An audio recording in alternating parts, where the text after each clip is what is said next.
The frontier town of Dry Creek was small, sun-baked, and ruled more by whispers and laws.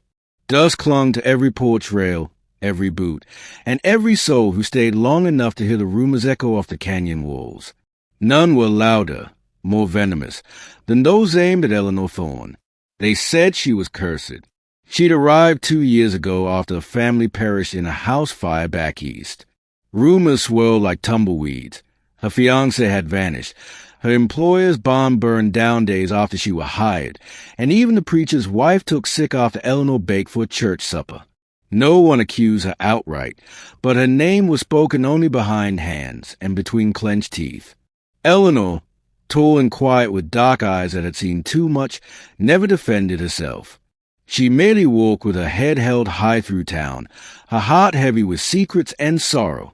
She found odd jobs, cleaning, mending, caring for the sick, but was never kept long, until the day he rode in.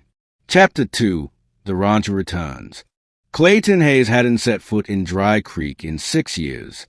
Not since he left the family ranch to join the war back east and return with a bullet lodged near his spine and a haunted look in his eyes. But when his father died and left the Hayes ranch in disrepair, Clayton came back, now a man both wealthier and more broken than before. The townsfolk respected him. He was a war hero, after all, but he didn't care much for town politics or gossip. He needed workers, and when he saw Eleanor quietly sewing at the Mercantile, he remembered how his ma once called her a good-hearted girl. He offered her a job. She hesitated. "You sure about that?" she asked, brushing hair from her cheek, her fingers calloused from work. "I don't hire ghosts or gossip," he said. "Just folk who know how to work." Her eyes glistened, but she nodded. "Then I'll come." Chapter 3, Wildfire and Whiskey. Working on the ranch suited Eleanor. She was no stranger to hard labor, mucking out stalls, tending chickens, nursing sick calves. She said little, kept to herself, but Clayton noticed things. How she always left extra food for the barn cats, how she talked gently to the horses even when they spooked, how she stood under the stars with her hands clasped like she was praying, but never to be saved, only to be heard. But not everyone welcomed her. Clayton's foreman, Jed Tucker, didn't like a woman on the crew, much less that woman.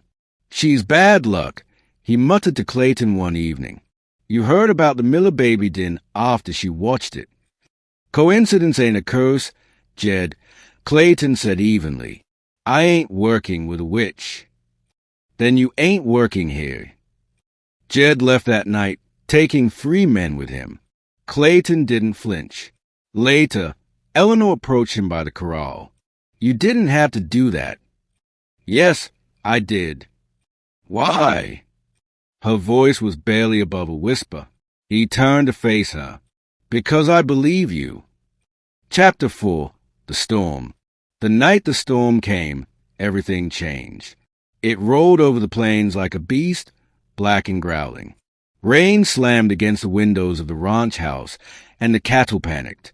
Eleanor helped Clayton round them up, drenched and shivering under oilskin coats.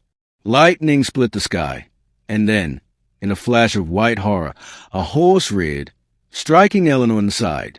She fell hard, clutching her ribs, gasping for air. Clayton dropped beside her. "Ellie, don't you dare close your eyes." "I'm not cursed," she rasped. "I swear it." "I know," he said fiercely. "I never believed any of it." He carried her back through the mud, cradling her like something sacred. She faded in and out of consciousness as he bathed her wounds, tended her fever, stayed by her bed for days. When she woke, her eyes found his, and a soft smile curved her lips. "You didn't leave."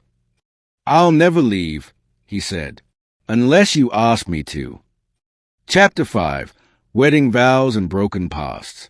3 weeks later, they married in the little chapel on the hill. The preacher was reluctant, but Clayton insisted. Eleanor wore a pale blue dress someone had left in the mission donation box. Her bruises had faded, but not the pain in her heart. After the ceremony, Clayton held her close and whispered, "We'll make our own truth Ellie, let 'em talk. And talk they did. That cursed woman tricked him into marriage. He must be under her spell. But Eleanor didn't care no more. Not when the sun hit the fields just right. Not when she woke to find Clayton's arm draped over her waist. Not when the ranch bloomed back to life with wildflowers and warm laughter. And then came the fire. Chapter 6, Redemption in Ashes. They were in town selling feed when someone set fire to the barn. By the time they returned, it was almost gone, smoke curling into the sky, animals screaming, ranch hands scrambling with buckets.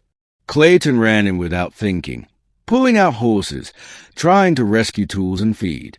Eleanor followed, limping, coughing, but fearless.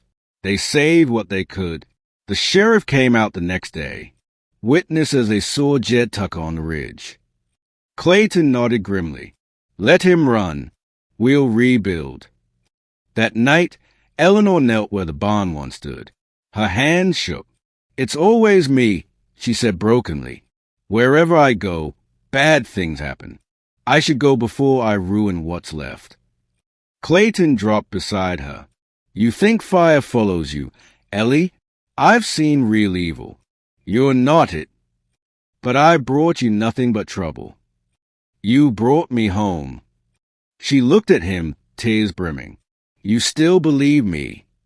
He touched her face. With everything I am. Chapter 7, New Roots. By spring, the ranch was thriving again. Neighbors who once turned their backs now came by with tools and timber. Clayton's quiet loyalty earned respect, and Eleanor's strength in rebuilding changed minds. One morning, a letter arrived from back east. A woman had read about Eleanor in a traveling paper and wrote to say she too had been called cursed because of stillbirths, lost husbands, mysterious fires. But I know we aren't cursed, she wrote. We're just women this world didn't want to understand. Eleanor clutched the letter, her heart blooming.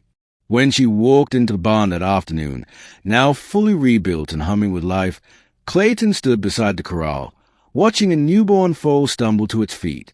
He turned.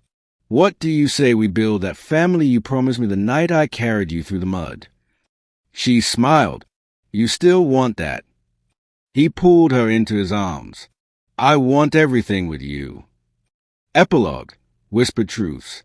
Years passed, and the whispers changed. They no longer said cursed. They said kind, brave, strong. And they said Clayton Hayes had married the girl no one else believed in, but it was his belief that brought her back to life. And every night, before the lamps dimmed, Eleanor would lie beside him, her head on his chest, and hear those same words he first whispered long ago. I believe you. Always.